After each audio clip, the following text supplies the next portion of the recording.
Hi, I'm Jimmy. In this video, I'm going to walk through how to value a dividend stock with some fairly simple math.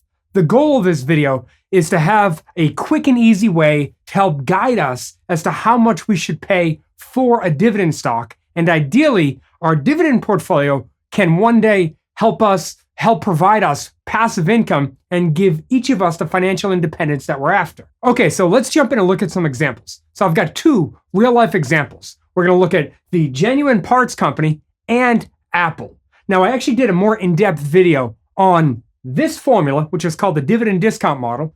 I got a link in the description below to that more in-depth video. This video is going to focus more on the application of this and how to use it quickly and easily. And we're going to use actual companies so we can do a better job of estimating what the fair value of a dividend stock is. That way, we never overpay for a dividend stock. Okay, first, we need the current dividend. For that, we're going to use the dividend over the past 12 months. How much has the company paid out over the past 12 months? Then we need the dividend growth rate. And then the final thing we're going to need is each of our own required rate of return. Okay, simple enough. Now let's put all this together. And we can start with the Genuine Parts Company. Over the past 12 months, Genuine Parts has paid a dividend of about $3 a share. So this $3 per share goes right here in the D0 spot. Okay, now we need the dividend growth rate. And this one is important. So if we switch over to the history of the Genuine Parts dividend, well, we can see that they've actually made this quite easy for us. They have the same dividend for each of the 4 quarters in any given year. They do it for 4 quarters, then they increase it. So all we need to do now is to try to find the dividend growth rate. I'm going to zoom in a bit just so we can see this a bit easier. But if we look at 2018 over to 2019, well, we can see that they had an increase of about 5.9%. The increase in the year before that was about 6.7%. And before that, we saw an increase of about 2.6%. So if we stop right there, well, maybe we can average these 3 numbers out. And with that, we end up with an average growth rate of slightly more than 5%. So how about we round this one down a bit just to be a bit more conservative, and we'll call it an even 5%. Now, the reason I say that this is very important for us to watch is because we really don't want a dividend growth rate to be too high. Anything higher than, let's say, 5 or 6% is really pushing it, in my opinion. Because what we're saying is that the dividend will continue to grow forever at whatever this dividend growth rate is. Okay, so let's move along so we can see how this dividend calculation plays out. So we take our 5% dividend growth rate.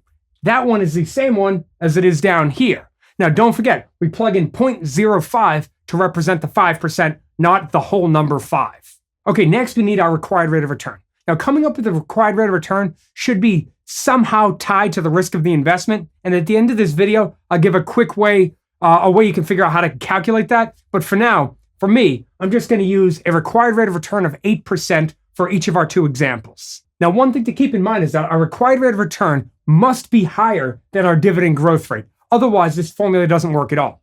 Okay, so let's plug in our 0.08. That represents our 8% required rate of return. And when we do the top part of this calculation, well, we take our current dividend and we grow it by 5%, and we end up with $3.15. Now, really what this is saying is that $3.15 is what we're expecting in dividends over the next year, over the next 12 months. We took our past 12 months, we say they're going to grow by 5%. That's what it will be over the next 12 months. Okay, then we take our dividend, we divide that by 0.03, which is the 8% minus the 5%, and that gives us a fair value of this stock of $105, which is by coincidence right about where Genuine Parts is trading at this moment. Now, personally, I'd like to see this stock dip a bit if we were going to jump in. That way we could buy it at a discount to our calculation of fair value. But each of us have to decide on our own where we want to buy it. But we can say that's the fair value. We don't want to pay more than that. Otherwise, we would be overpaying for this particular dividend stock.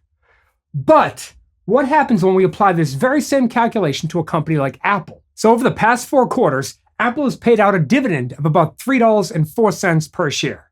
But now when we switch over to their dividend history, well, their growth rate from 2018 to 2019, they posted a dividend growth rate of more than 10%. And it was 13% the year before that, and it was about 10% the year before that. Well, if we average those 3 numbers out, well, now we get a dividend growth rate of about 11%. And like I mentioned before, this growth rate can't be higher than our required rate of return. Otherwise, we end up with a negative number. Formula doesn't work.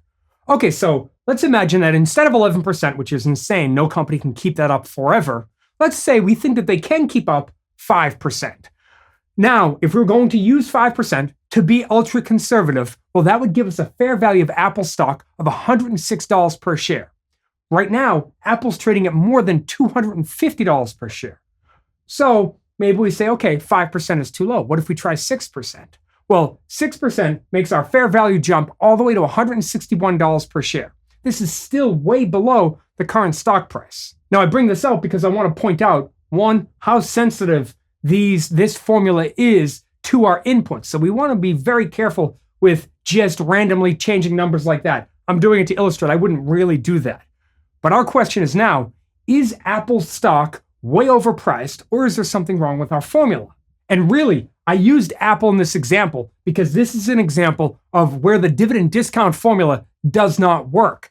Apple has far too much growth in the company, and they pay a relatively small amount of dividends compared to their profits and compared to their revenue.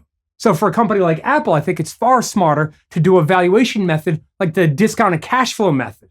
That would work fairly well for them. So where we can use this formula is with large, well-established companies with long dividend histories. Companies like Johnson & Johnson or 3M that pay out a large percentage of their profits as dividends.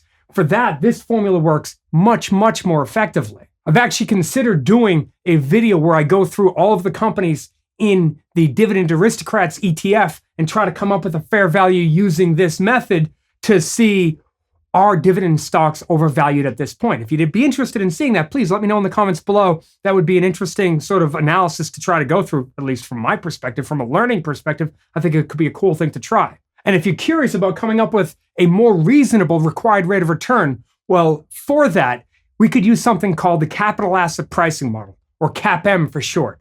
And I actually did a whole animation video on the calculation of CAPM, and it could be quite effective for coming up with the cost of equity, which could work as our required rate of return. So that could be a good next video to watch if you're interested. And if you could, please hit the thumbs up, hit the subscribe button. Any comments, questions, thoughts you have, put them in the comments below. Thank you for sticking with me all the way to the end of the video. I hope you found this interesting. Thanks, and I'll see you in the next video.